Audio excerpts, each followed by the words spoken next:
Aujourd'hui, on va voir des activités exercices du cours qu'on a fait auparavant, exercice dipôle passif. Donc, on commence par l'exercice numéro 1. Dans le circuit ci-dessous, le générateur est lié en série avec une diode dont les caractéristiques est données par la figure numéro 1. Et un conducteur ohmique de résistance R, UPN est égal à 1,5. Premièrement, donner l'expression de l'intensité du courant électrique en fonction de UPN et UBN. On a déjà vu le rappel des lois essentielles. Je peux vous le rappeler une autre fois. Donc, on a l'additivité des tensions en montage série. On a la loi des nœuds, somme du courant entrant égale à somme du courant sortant. On a aussi la loi d'Ohm pour les conducteurs, U est égal à RI. Donc, on a tout un ensemble de lois qu'on va appliquer pour résoudre ces exercices. Je commence par petit 1. Donner l'expression de l'intensité du courant électrique en fonction de UPN et UBN. Bon, la loi, donc, on a ici problème exercice 1. Petit 1. On va essayer de diviser un peu le tableau en deux. Petit 1. Donner l'expression de l'intensité. Donc, on va essayer d'appliquer la loi d'additivité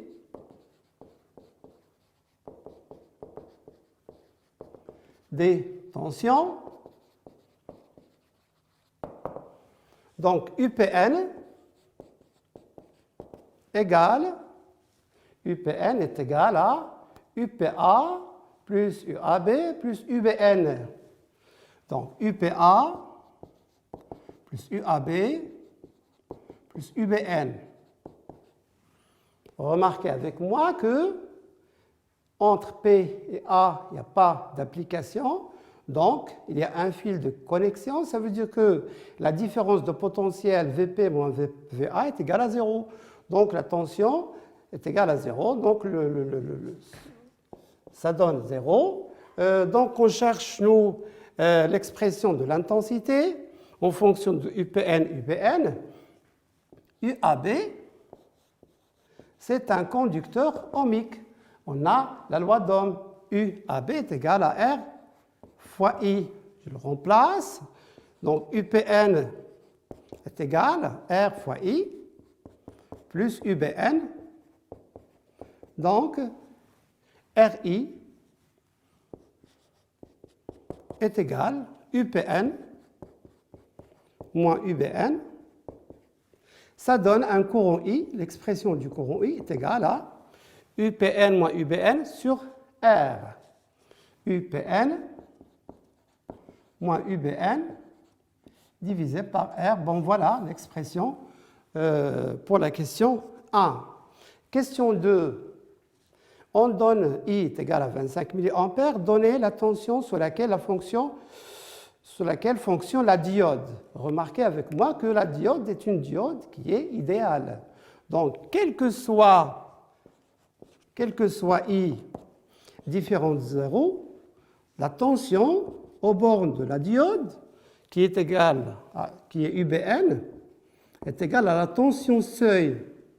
À partir de la courbe, on trouve que la tension seuil est égale à 0,7 volts.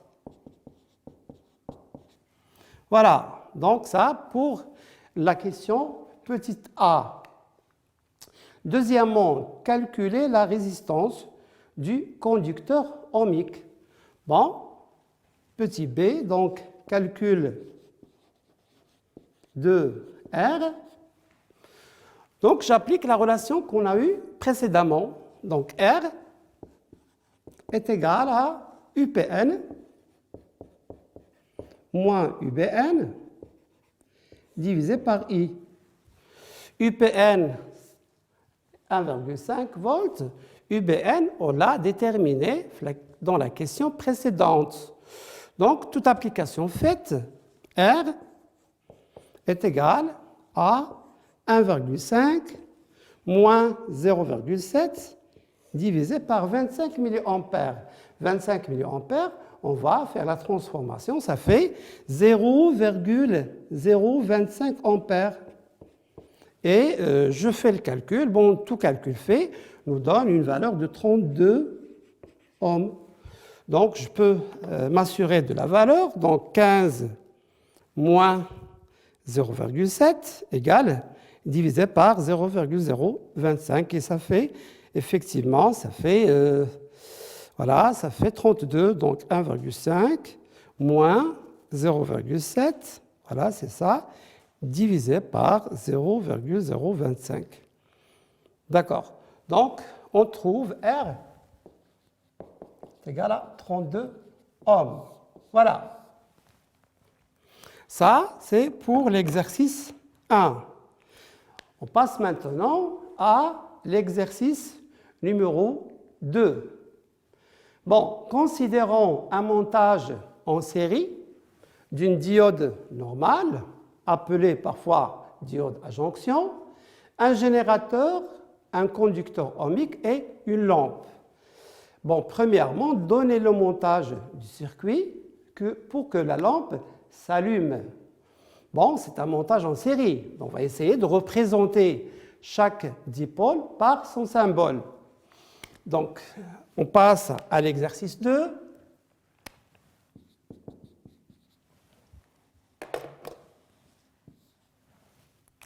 Petit 1. Donc, montage proposé.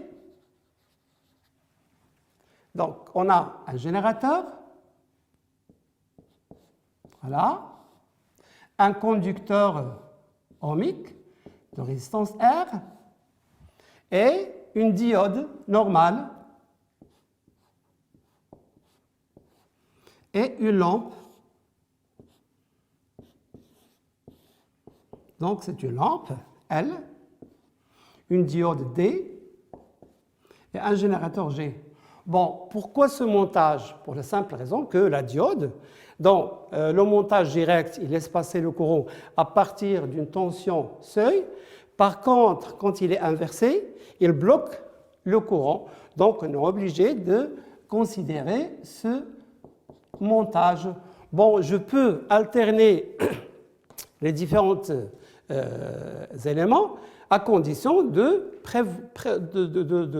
laisser le courant passer. Donc, le montage étant toujours dans le montage direct.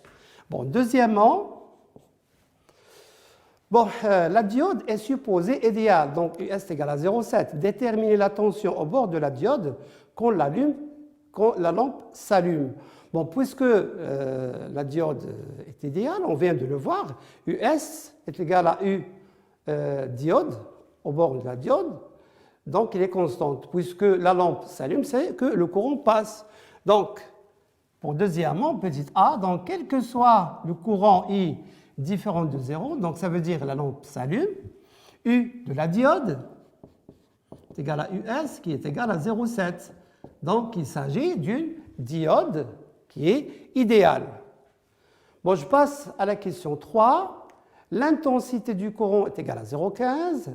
La résistance du conducteur ohmique R est égale à 10. La tension aux bornes du générateur est égale à 5,7.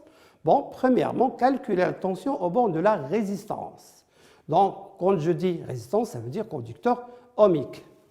Bon, ici, je vais appliquer la loi d'additivité tension. Donc, je vais essayer d'écrire U générateur est égal à U de R plus U de la diode plus U de U générateur, U diode, plus U de la lampe. Donc, U de la lampe. D'accord? Donc, ici, on remarque qu'on ne peut pas appliquer cette formule. Cause la tension de la lampe, on ne la connaît pas. Donc, ici, on va voir ce qu'on a. Bon, on a le courant et on a la résistance. Donc, automatiquement, on va appliquer la loi d'Ohm. Donc, loi d'Ohm, U de R est égal à R fois I. On a la résistance R est égale à 10 et l'intensité du courant est égale à 0,15 ampères. Donc ça fait 10 fois 0,15 et ça fait 1,5 volts. Voilà pour la tension aux bornes de la résistance. 3.2, je calcule la tension aux bornes de la lampe. Dans ce cas, on va revenir à l'expression qu'on a vue précédemment. Donc, la tension aux bornes de la lampe est égale à U générateur qu'on a déjà appelé UPN, moins UR qu'on vient de calculer, moins U du dipôle. Donc, et j'applique cette loi pour faire le calcul. Donc, c'est bon, c'est 2,1, ça fait 3,1, 3,1, oui, 3,1. Ici. Bon, permettez-moi d'effacer le tableau, ici. Bon, petit b, au 3,2. Donc, je calcule UL, donc la tension aux bornes de la lampe. Donc, on a dit UPN, qui est égal à U générateur, bien sûr, qui est égal à UR de la tension qu'on vient de calculer, U de la diode, qui est US, plus U de la lampe. Donc, U lampe est égal à UPN, moins U de la résistance, moins U de la diode. Et je fais l'application numérique. Donc, U tension de la lampe est égale à UPN, ça fait 5,7, moins U de R, 1,5, moins U de la diode, 0,7. Et ça nous fait 3,5 volts. Donc, la lampe, sa DDP ou sa tension aux bornes est égale à 3,5 volts. J'espère que j'étais clair dans cet exercice. Remarquez avec moi que les questions se répètent et se ressemblent. On a toujours besoin de la loi d'additivité, les lois d'Ohm. Donc on passe à l'exercice numéro 3. Bon, on a le montage suivant. Donc considérons le montage électrique suivant. Premièrement, identifier les différents dipôles du montage. Bon, deuxièmement, on considère les caractéristiques du dipôle dans la branche AK. Que représentent les valeurs affichées? Deuxièmement, ce dipôle est-il polarisé en direct ou en inverse? Déduire la tension UCD, déterminer la tension UPC, sachant que UPN est égal à 9 volts. Donc, on passe à l'exercice numéro 3. Voilà.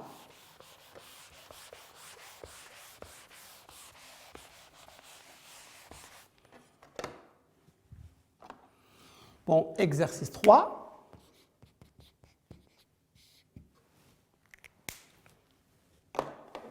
Donc, petit 1, identifier les différentes dipôles du montage.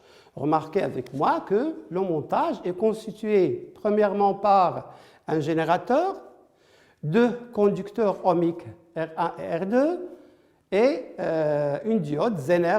On peut le déterminer à partir de son symbole. Donc, il y a ici 4 dipôles passifs, plutôt 4 dipôles, donc 3 dipôles passifs et un actif. Bon, on aura l'occasion de voir ce que veut dire le dipôle actif. Donc, les éléments, premièrement, les dipôles sont dans le montage. Donc, un générateur, deux conducteurs ohmiques,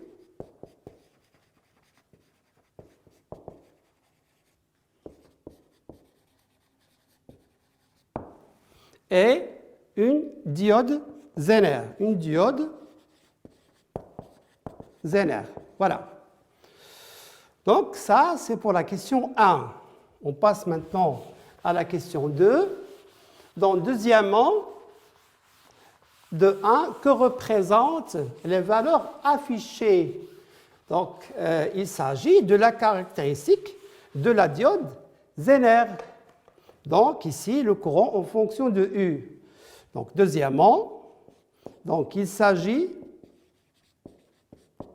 de la caractéristique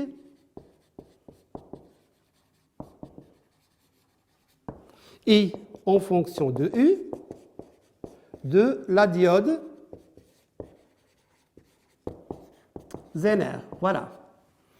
Donc, les caractéristiques de la diode Zener sont, premièrement, US, la tension seuil, qui est égale à 0,8, c'est la tension dans le montage direct.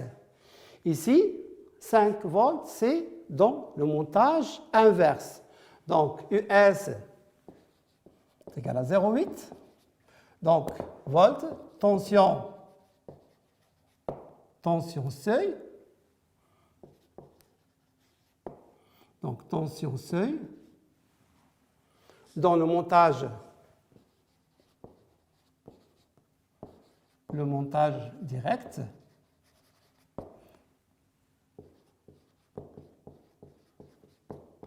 On dit aussi dans le montage passant.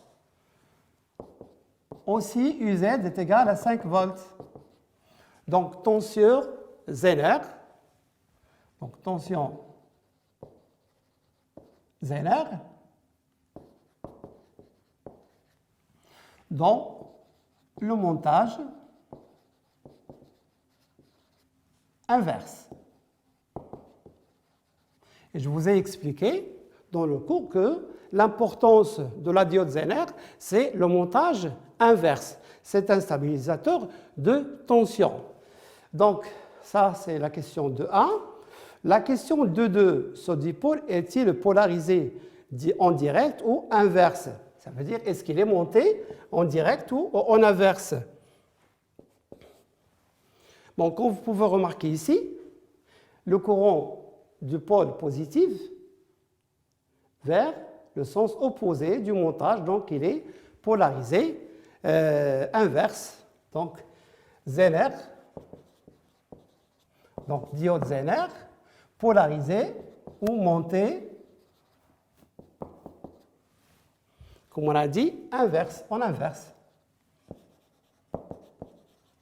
Ou montée inverse. Je passe à 2,3. Bon, 2,3, déduire la tension UCD. Bon, remarquez que le conducteur ohmique R2 et Zener, la diode Zener sont montés en parallèle. Donc, UCD est égal à UKA, qui est égal à U Zener, qui est égal à 5 volts. Parce que les montages, les tensions montées en parallèle restent les mêmes. Troisièmement, déterminer la tension UPC, sachant que UPN est égal à 1 volt. Bon, ici, je reviens à la loi d'activité des tensions. Donc, UPN est égal à UPC plus UCD. Donc, de 3, donc, troisièmement, calcul de la tension aux bornes de R1, UPC. Donc, UPN est égal à UPC plus UCD. Bon, UCD, c'est déjà calculé. Donc, UPC est égal à UPN moins UCD, qui est égal à, donc ici UPN, pardon. Bon, toute application faite, UPN c'est donné dans l'exercice, ça fait 9 volts, moins 5 volts, ça fait 9 moins 5, et ça fait 4 volts. Voilà, donc la tension UPC aux bornes du conducteur R1 est égale à 4 volts. Voilà, donc on a fini pour cet exercice. Bon, je vous laisse quelques instants pour revoir un peu l'exercice. Vous voyez, donc, bon, il faut faire attention à une chose. On a toujours tendance à écrire les résultats sans rédaction. J'ai dit toujours que pour résoudre un exercice, il faut toujours écrire une rédaction, toujours je calcule, je démontre, à partir de, puisque, donc il faut donner une forme de rédaction pour la solution de l'exercice. Parce que la solution, ça ne veut pas dire des chiffres. C'est une solution qui laisse comprendre les étapes suivies. Voilà, donc on a fini pour les séances d'aujourd'hui. J'espère que vous avez compris un peu le circuit dans son globalité. Je vais essayer de vous donner ultérieurement d'autres exercices pour résoudre. Donc, j'espère que je vais vous revoir la séance prochaine pour les dipôles, les exercices et activités des dipôles actifs. Merci de votre attention et bonne journée.